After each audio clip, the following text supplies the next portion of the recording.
بسم اللہ الرحمن الرحیم، السلام علیکم۔ میں ہوں احسن عباس اور آپ دیکھ رہے ہیں ہمارا یوٹیوب چینل انالیسس پوائنٹ۔ ناظرین، ایران میں حالیہ دنوں ہونے والے پرتشدد احتجاجی مظاہروں کے پیچھے چھپے خفیات منظر عام پر آنے لگے ہیں۔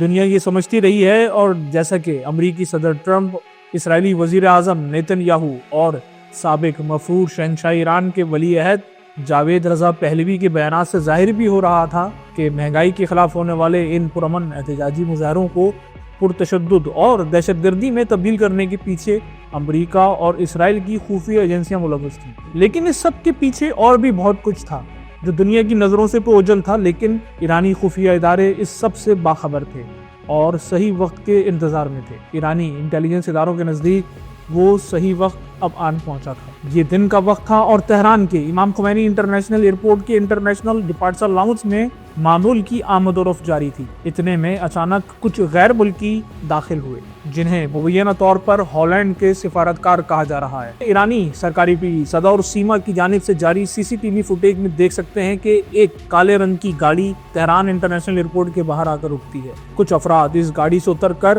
ایئرپورٹ میں داخل ہوتے ہیں۔ امیگریشن کاؤنٹر پر پاسپورٹ کی تصدیق کے بعد جب کسٹم حکام نے انہیں اپنا سامان اسکیننگ مشین میں ڈالنے کو کہا تو انہوں نے یہ کہہ کر صاف انکار کر دیا کہ وہ اپنے سامان کی اسکیننگ نہیں کروائیں۔ ایرانی ایئرپورٹ حکام نے انہیں بہت سمجھانے کی کوشش کی۔ جب وہ کسی صورت اپنے سامان کی تلاشی دینے کو راضی نہیں ہوئے تو پھر ایرانی سیکیورٹی اہلکاروں نے ان کا سارا سامان ایک کمرے میں منتقل کیا، اور اعلیٰ امیگریشن حکام کی موجودگی نے ان کے بڑے بڑے سوٹ کیسوں اور پیک کارٹنز کو کھولنا شروع کیا۔ جیسے جیسے سوٹ کیس اور کارٹنز کھولے جانے لگے، ایرانی سیکیورٹی حکام کی حیرت میں اضافہ ہوتا چلا گیا، کیونکہ اس سامان میں کوئی معمول کے استعمال کی ضروری اشیاء نہیں، بلکہ اسٹار لنک کے انٹرنیٹ موڈیمز، خفیہ رابطے کے لیے استعمال کی جانے والے سیٹلائٹ فونز اور جدید وائرلیس آلات بڑی تعداد میں برآمد ہوئے۔ ایرانی خفیہ اداروں نے بتایا کہ یہ سارا سامان حالیہ دنوں ایران میں ہونے والے پرتشدد مظاہروں، لوٹ مار، جراؤ گہراؤ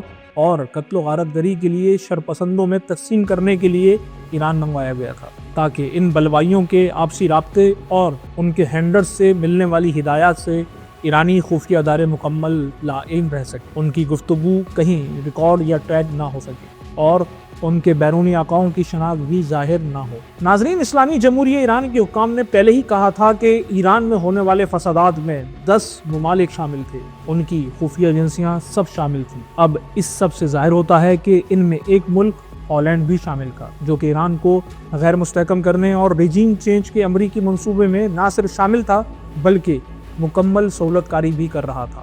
ناظرین، بظاہر تو ایرانی ذرائع ابلاغ یا کسی غیر ملکی خبر رساں ایجنسی نے اس واقعے کی تصدیق یا تردید نہیں کی ہے، نہ ہی یہ خبر سامنے آئی ہے کہ خفیہ آلات برآمد ہونے کے بعد اس سفارتی عملے کے ساتھ کیا برتاؤ کیا گیا، آیا انہیں ملک بدر کیا گیا یا گرفتار کیا گیا۔ البتہ کہا جا رہا ہے کہ ایرانی وزارت خارجہ نے 25 اپریل 2025 کو ڈچ سفیر کو تہران طلب کیا تھا، لیکن مجبور کیے جانے یا گرفتار کرنے کے لیے نہیں، بلکہ ڈچ انٹیلیجنس رپورٹ پر احتجاج کے لیے، جس میں کہا گیا تھا کہ ایران ممکنہ طور پر 2 قتل کی کوششوں میں ملوث ہے۔ ایران نے ان الزامات کو بے بنیاد قرار دیا تھا۔ بین الاقوامی رپورٹ سے ملنے والی اطلاعات کے مطابق سرکاری سفارتی کشیدگی صرف سفیر کو طلب کرنا ہے، گرفتار نہیں کیا گیا، اور یہ معاملہ پہلے سے موجود سیاسی اختلافات کا حصہ ہے جس میں ڈپلومیٹک سطح پر اعتراضات کا اظہار کیا گیا۔ ناظرین، ہالینڈ کے امریکہ اور اسرائیل کے ساتھ بہت قریبی اور مضبوط سفارتی، دفاعی، تجارتی تعلقات ہیں۔ ہالینڈ نیٹو کا رکن ہونے کے سبب ایران کے متعلق وہی پالیسی رکھتا ہے جو امریکہ اور اسرائیل کی ہے۔ ہالینڈ نے ایران پر یورپی یونین کی پابندیوں پر عمل کیا،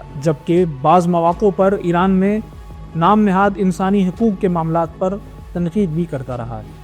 امید ہے ہماری یہ ویڈیو آپ کو پسند آئی ہوگی۔ ویڈیو کو زیادہ سے زیادہ شیئر کریں، چینل کو سبسکرائب کریں، بیل آئیکن کو لازمی دبائیں تاکہ ہماری آنے والی ہر نئی ویڈیو کا نوٹیفیکیشن آپ کو بر وقت مل سکے۔ اب تک کے لیے اتنا ہی، ملتے ہیں جلد کسی اور نئی ویڈیو میں۔ اللہ حافظ۔